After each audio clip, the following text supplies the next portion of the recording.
I'm Dr. Andrew Neville, and I'm a naturopathic doctor. Not everybody knows what a naturopathic doctor is. Basically, it's a doctor that practices natural medicine.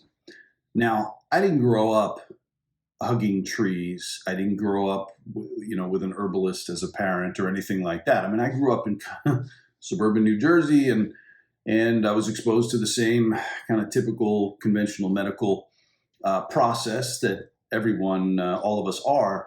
But it wasn't until kind of conventional medicine didn't really help me out with my stuff that I was dealing with, which happened to be adrenal fatigue, that I started moving towards alternative, more integrative, complementary medicine. Ultimately, that's where I learned about naturopathic medicine.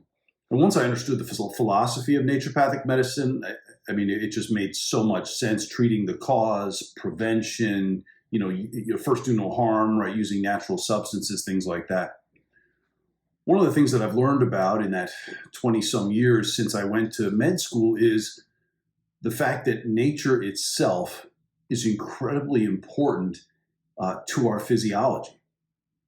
I'm in the process of creating a coach-driven program to treat adrenal fatigue. And in that process, I quote a research article that I came upon, this is years ago, testing inner city youth and the effects of nature on their physiology. And they took these kids, boys, I think, from off the street, and they didn't even bring them to a park or anything. They just put them in a room, and they stuck like National Geographic on TV in front of them, and they observed their cortisol levels going down. So not even taking somebody into nature, but just putting nature in front of them, and they noticed this incredible shift in physiology. When you bring cortisol levels down, you shift your physiology towards less wear and tear, more healing and repair. And that's the goal, right? Because that's what heals us. That's what repairs us. That's what builds bones, builds hair, does all this kind of stuff. Now, they wanted the citation for that article, which I could not find, still cannot find.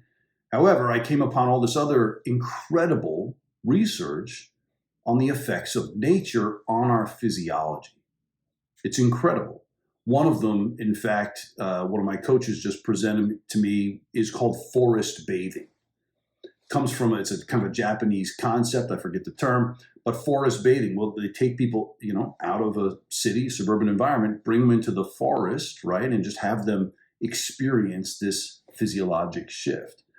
One of the other terms I saw in the research that I really loved was nature deficit disorder.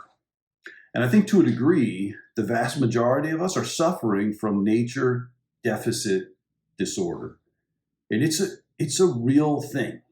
Like if we think back anthropologically, right, we as humans, we are animals, we are of the animal kingdom.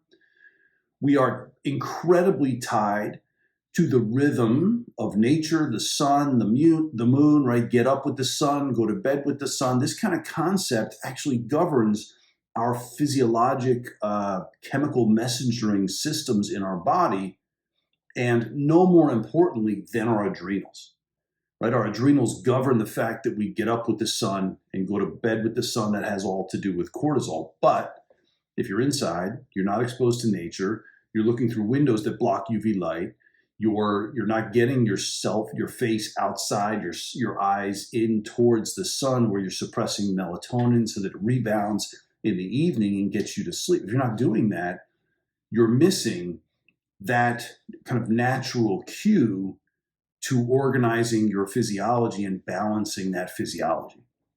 So one of the bits of advice that all my patients will get is get out in nature.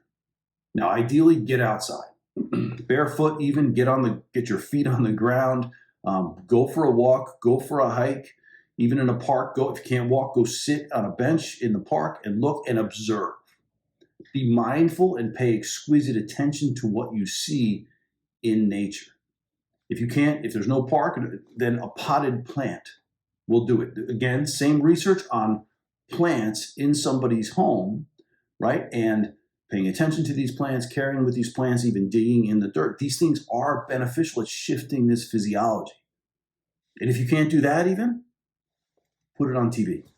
Now, don't put National Geographic like predator chase scenes on. That's not good for your for your limbic system, for your physiology, right? Put on, David Attenborough, National Geographic, nice, pretty scenes, things like that. But that in and of itself, just by increasing that little by little by little, shift this physiology, right? Turns on that vagus nerve that I talk about all the time, right? Which is where our healing and repair mechanisms start to kick in. Even genetically, we change our genetic expression of these processes, right? And this is the name of the game, shift that physiology. So get out in nature. All my best.